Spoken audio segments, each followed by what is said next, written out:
संबल बड़ा ही आत्मविश्वासी और मेहनती युवक था। हालांकि उसकी एक कमज़ोरी थी।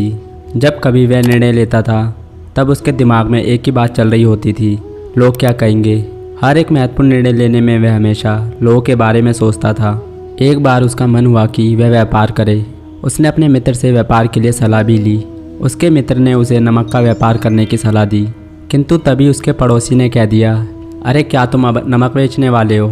इस पर वह घबरा गया और सोचने लगा कि लोग क्या कहेंगे कि मैं नमक बेचता हूँ, इससे तो समाज में मेरी बदनामी होगी। और इस प्रकार उसने नमक का व्यापार करने का विचार त्याग दिया। उसके माता पिता ने उसे समझाया, किंतु वह अपने माता पिता से अधिक दूसरों के विचारों पर ध्यान देता था। वह चाहता था कि समाज में सभी लोग उसके बारे में अच्छा सोचें। एक दिन की बात है, उसके माता पिता के एक मित्र आए और उन्होंने संबल की ओर देखते हुए कहा कि अरे तुम इतने बड़े हो गए हो, फिर भी माता पिता के आश्रय में रह रहे हो। समाज के लोग क्या कहेंगे कि पुत्र अपने माता पिता पर बोझ बना हुआ है। इतना सुनते ही संबल के मन को बहुत ज़्यादा ठेस पहुंची। वह सोचने लगा कि इन्होंने तो मेरी आंखें खोल दी।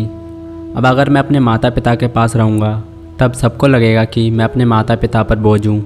मुझे अपने माता पिता का घर त्याग देना चाहिए। और इस प्रकार संबल ने अपने बूढ़े माता पिता का घर त्याग दिया। उसके माता पिता उसे समझाते रहे कि पुत्र माता पिता के ऊपर बोझ नहीं होता है, बल्कि वह तो बुढ़ापे में उनका ध्यान रखता है। वह इस प्रकार उन्हें छोड़कर ना जाए, वह भी दूसरे लोगों की बातों में आकर। किंतु संबल ने अपने माता पिता से कहा, अब मैं तभी वापस आऊँगा जब उसके पास इतना धन होगा कि अपने माता और पिता दोनों का ध्यान रख सके। संबल ने अपना घर छोड़ दिया और नगर के बाहर एक छोटी सी झोपड़ी बनाकर रहने लगा। एक दिन उसने देखा कि उसकी झोपड़ी के बाहर कुछ लोग उसके बारे में बात कर रहे हैं। उनमें से एक व्यक्ति कह रहा है कि लगता है इसके माता पिता ने इसे घर से बाहर निकाल दिया है, अवश्य ही ये नालायक होगा। संबल ने जब यह बात सुनी तब उसे दुख हुआ। उसने उन्हें समझाने का प्रयास किया और कहा कि मैं तो अपनी इच्छा अनुसार घर छोड़कर आया हूँ। इस पर व्यक्ति हंसने लगे और वहाँ से चले गए। शाम हुई, संबल अपने काम में जुटा था। तभी उसने देखा कि लोगों का एक झुंड आपस में बहुत धीरे धीरे बातचीत कर रहा है। जब उसने ध्यान लगाकर सुनने का प्रयास किया तब उसे पता चला कि यह लोग भी संबल और उसके परिवार के बारे में बात कर रहे हैं। उनमें से एक व्यक्ति कह रहा था कि कैसा नालायक पुत्र है, युवा होते हुए भी अपने बूढ़े माँ बाप को छोड़कर चला आया। संबल ने उन्हें समझाने का प्रयास किया कि वह अपने माता पिता के लिए स्वयं कुछ करना चाहता है, इसलिए घर छोड़कर आया है। किंतु किसी ने संबल की बात पर विश्वास नहीं किया और सब उसकी बात का मजाक उड़ाने लगे। अब ऐसा संबल के साथ रोज़ रोज़ होने लगा। कोई उसे जाकर कहता कि तुम नालायक पुत्र हो, कोई उसे कहता कि अपने माता पिता को अपने साथ झोपड़ी में रखो, कोई उसे कहता कि यदि माता पिता के साथ नहीं रहना है तो उनके घर के सामने झोपड़ी बना लो ताकि उनका भी ध्यान रख सको। कभी कभी तो लोग उसके माता पिता को भी गलत ठहराते थे कि उन्होंने अपने इकलौते पुत्र को घर से बाहर निकाल दिया। संबल हर बार लोगों को समझाता किंतु कोई उसकी बात पर विश्वास नहीं करता।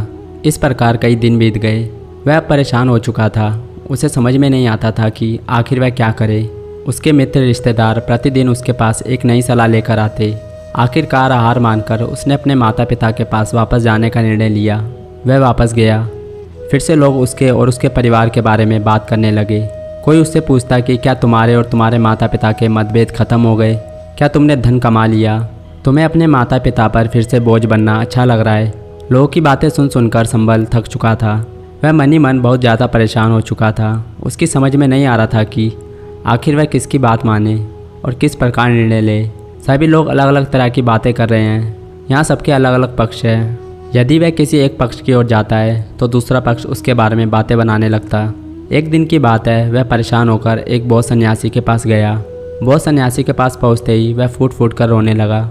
उसने बौद्ध सन्यासी को अपनी सारी बातें बताई और कहा कि अब आप ही बताइए कि मैं किस प्रकार निर्णय लूँ जिससे लोग कुछ ना कहें। क्या ऐसा संभव है कि लोग मुझे सलाह देना बंद कर दें। इस पर बौद्ध सन्यासी मुस्कुराए और बोले, यह तो तुम बड़ा ही कठिन प्रश्न लेकर आए हो, इसका उत्तर तो तुम्हें स्वयं खोजना होगा। संबल ने पूछा, किस प्रकार गुरुदेव। तब बौद्ध भिक्षु ने कहा कि ऐसा करो, आज दिन भर तुम वही काम करो जो लोग तुमसे कहते हैं। आज तुम्हें प्रत्येक व्यक्ति की सलाह माननी है।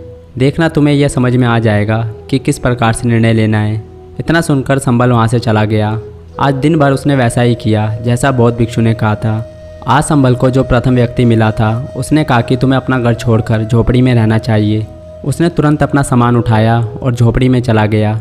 जब वह झोपड़ी के पास पहुंचा और थोड़ा समय बिताया तब वहां उसे एक व्यक्ति मिला और उसने कहा, ऐसा करो, अपने माता पिता को अपने पास रखो, उन्हें भी इस झोपड़ी में ले आओ। इतना सुनते ही वह झट से घर गया और अपने माता पिता को अपने द्वारा बनाई गई झोपड़ी में लेकर आया। वह दोनों वृद्ध झोपड़ी में गर्मी से तप रहे थे। तभी उसकी झोपड़ी के बाहर एक व्यक्ति आया। उसने कहा, कैसा मूर्ख लड़का है, अपने वृद्ध माता पिता को इतनी धूप में तड़पा रहा है, इतना बड़ा घर होते हुए भी उन्हें झोपड़ी में रख रहा है। संबल अपने माता पिता के साथ अपने घर चला गया। अपने घर और अपनी झोपड़ी के बीच वह इतना चक्कर लगा चुका था कि वह अब थक चुका था। उसे समझ में नहीं आ रहा था कि आखिर वह किस प्रकार लोगों को खुश रखे। वह ऐसा क्या करे जिससे लोग उसके बारे में बातचीत ना करें और उसे सलाह ना दे। थक हार कर वह बौद्ध भिक्षु के पास पहुंचा और उन्हें बताया कि आज दिन भर उसने वैसा ही किया जैसा लोगों ने कहा, किंतु फिर भी लोग प्रसन्न नहीं हुए और उसे नई नई सलाह देते रहे। इस पर बौद्ध भिक्षु मुस्कुराए और बोले, तुम्हारे लिए तुम्हारी प्रसन्नता अधिक महत्वपूर्ण है या लोगों की प्रसन्नता? संबल ने कहा कि मेरी प्रसन्नता गुरुदेव। तब बौद्ध भिक्षु ने कहा कि तो फिर तुम लोगों के पीछे क्यों भाग रहे हो? तुम्हारे सारे निर्णय इस बात के इर्द गिर्द घूमते हैं कि लोग क्या कहेंगे, किंतु लोग तो कुछ भी नहीं कहते। उनके मन में जो भी बातें आती हैं वह तुम्हें कह देते हैं और तुम उन्हें सच मानकर उसी हिसाब से अपना निर्णय लेने लग जाते हो। लोगों को क्या मतलब कि तुम अपने जीवन में क्या कर रहे हो, तुम्हारे माता पिता अपने जीवन में क्या कर रहे हैं। संबल को अब समझ में आने लगा था कि बौद्ध भिक्षु उससे क्या कहना चाहते हैं। बौद्ध भिक्षु ने कहा कि हम जीवन में कई प्रकार के निर्णय लेते हैं, किंतु उन सभी निर्णयों का सीधा असर हमारे ऊपर और हमारे परिवार के ऊपर पड़ता है, ना कि हमारी भारी दुनिया और समाज के लोगों पर। समाज के लोगों को तुमसे कोई लेना देना नहीं है।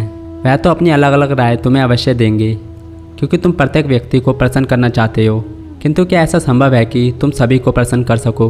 क्योंकि सबके निर्णय और सबकी सलाह तो अलग अलग होती है और ऐसा संभव ही नहीं कि तुम सभी की सलाह को एक साथ मानकर सबको प्रसन्न करो।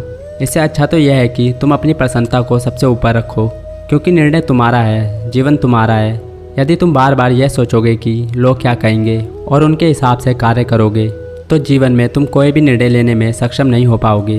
व्यक्ति जब एक निर्णय लेता है तो निश्चय ही एक पक्ष यदि उससे प्रसन्न है तो दूसरा पक्ष उससे नाराज़ होगा। तुम क्यों सोचते हो लोगों के बारे में जब लोग तुम्हारी प्रसन्नता के बारे में नहीं सोचते? तुमने एक दिन वैसा किया जैसा लोगों ने कहा, किंतु क्या उनमें से किसी ने भी यह कहा कि वह तुम्हारे माता पिता का ध्यान रखेंगे अथवा समय आने पर वह तुम्हारी सहायता करेंगे? संबल ने कहा, नहीं, किसी ने भी मेरी सहायता करने के लिए नहीं कहा। तब बौद्ध भिक्षु ने कहा, हाँ, हम जो पूरा जीवन यह सोचकर बिता देते हैं कि लोग क्या कहेंगे, दरअसल वे लोग कभी हमारे काम नहीं आते और हम अपने हर निर्णय में उन लोगों को शामिल करते हैं जिनका हमसे और हमारे निर्णय से कोई लेना देना नहीं है। तब संबल बोला, हे महाराज, मैंने आज तक यही गलती की कि मेरे जीवन का हर निर्णय इस बात पर होता था कि लोग क्या कहेंगे, किंतु आज मैंने महसूस किया कि लोगों के कहने या ना कहने से मुझ पर कोई प्रभाव नहीं होगा। यदि मैं लोगों के अनुसार चलना शुरू करूं तो सबसे अधिक नुकसान मुझे होगा।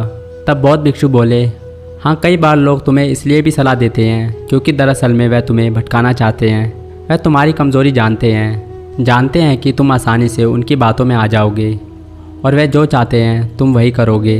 इसलिए जीवन में जब भी अपना निर्णय लेना हो तब दूसरों की सलाह कभी नहीं माननी चाहिए और ना ही ये सोचना चाहिए कि दूसरे लोग हमारे बारे में क्या सोचेंगे।